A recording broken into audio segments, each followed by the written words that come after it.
It might be a bit small, but it has a splendid garden for some home gardening. I'll share the veggies I harvest here with you." She acted as if they had built the house with their own money. Her friends, unaware of the circumstances, praised the house and soon left. After the move settled, 2 months passed without payment from my in-laws.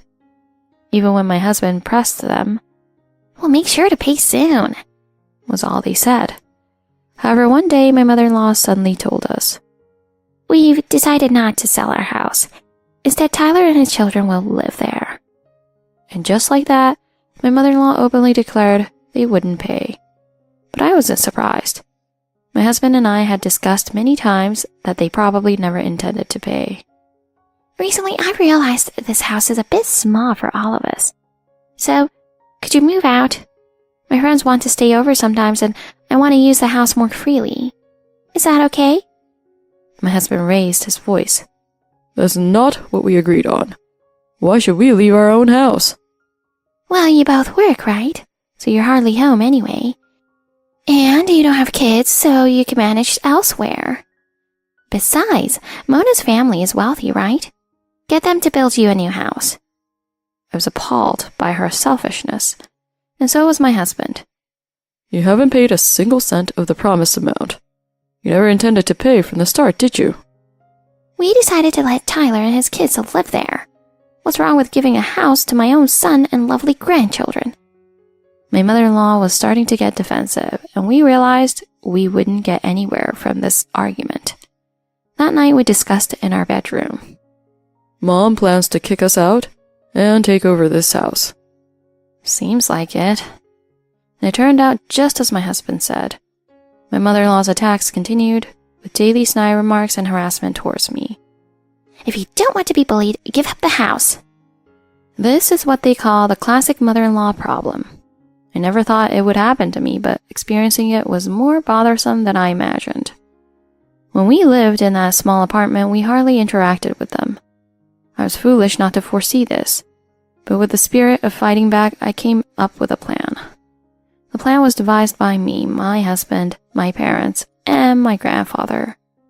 To execute the plan, we decided to leave the house. My husband told my in-laws, "We're moving out. You want to have friends over, right? You'd be happier that way." My mother-in-law's face lit up with joy. We moved into a newly built apartment we had our eyes on, returning to paying rent for a living. Reminds me of when we were newlyweds. Sure does. Remembering our early married life in that apartment, we lived peacefully. A week later, the phone rang. My husband answered. "That's great news. When should we expect it?" Hearing this, I was sure our plan had succeeded.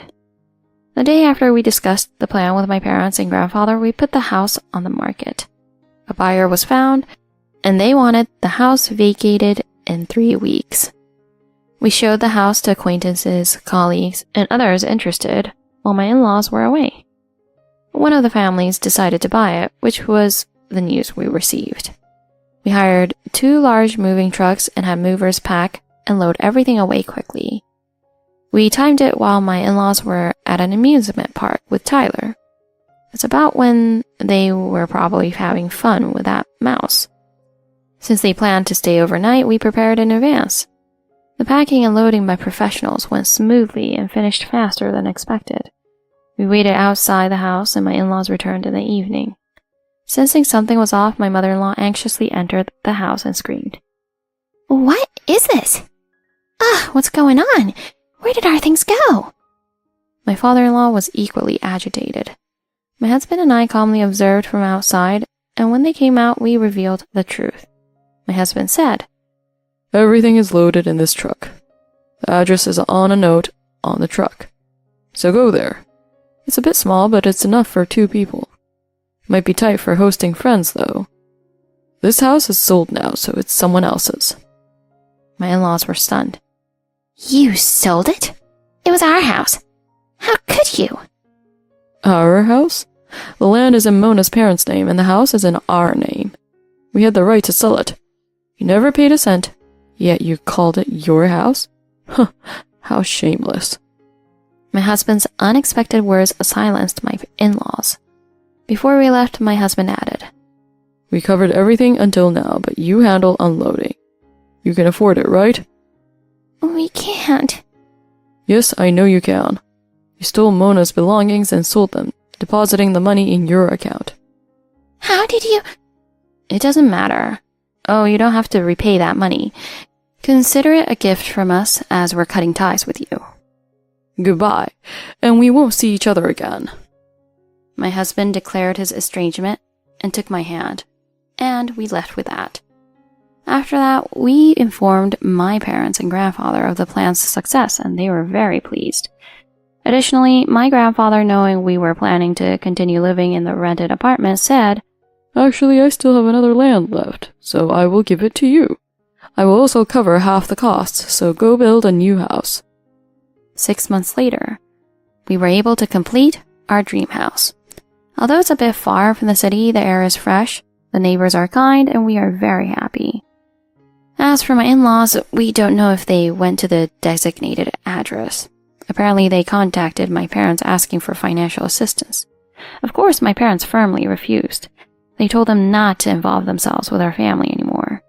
They asked my brother-in-law to take them back, but he refused, telling them that he is getting remarried next year and will live with his wife. My husband apologized to my parents for his terrible parents, but my parents reassured him by saying, "From now on, we are your real parents. Depend on us as much as you want, as our son." They encouraged us to join a home security service just in case. They had already told the company that if my in-laws showed up here, they should be turned away. We also have a dog in the yard, so they wouldn't dare to trespass our property. Now, our new life begins without any worries about my in-laws. In a few years, we will likely have children and build a happy family. We will not let anyone disturb this happiness. That's what we vowed to ourselves. I'm glad that Mona was able to cut ties with those terrible parents-in-law.